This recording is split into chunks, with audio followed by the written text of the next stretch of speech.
NCP के दिग्गज नेता और शरद पवार के भतीजे अजीत पवार शिवसेना बीजेपी गठबंधन सरकार में शामिल हो गए हैं। इससे महाराष्ट्र में बड़ा सियासी भूचाल आ गया है। हालांकि सामने से तो सरकार और बीजेपी की ताकत बड़ी है, लेकिन पर्दे के पीछे एकनाथ शिंदे खेमे में एक अशांति सा माहौल देखा जा रहा है। अजीत पवार की एंट्री के बाद मंत्रियों ने सीएम से सीधी नाराजगी जताई है। क्या है पूरी खबर, देखते हैं ये रिपोर्ट। महाराष्ट्र की राजनीति में रविवार को पलटबाजी के बाद एक एक कर सियासी दाव प्रतिदाव की परतें खुलने लगी है।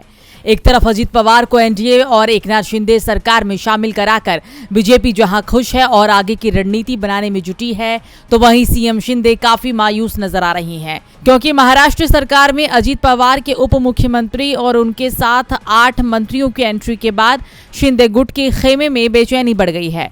शिंदे गुट के सभी मंत्रियों ने मुख्यमंत्री के थाने स्थित निजी आवास पर मुलाकात की और अजीत पवार और उनके विधायकों को सरकार में शामिल करने के कदम पर अपनी नाराजगी भी जताई। सीएम एकनाथ शिंदे से मुलाकात करने वालों में कैबिनेट मंत्री उदय सामंत, गुलाबराव पाटिल, शंभूराज देसाई के साथ पार्टी नेता दादा भूसे, संदीपन भूमरे मौजूद थे। सभी लोगों ने एक छोटी बैठक में आगामी कैबिनेट विस्तार के तहत विभागों के संभावित बंटवारे पर चर्चा की।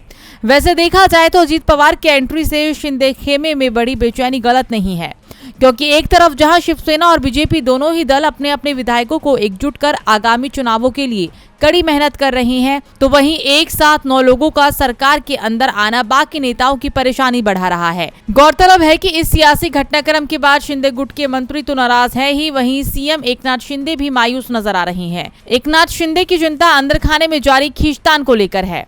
पिछले कुछ दिनों से ऐसी भी चर्चाएं सुनाई दे रही थी कि मंत्रिमंडल में बदलाव को लेकर दोनों सहयोगी दलों के बीच सब कुछ ठीक नहीं है। डीबी लाइव की रिपोर्ट।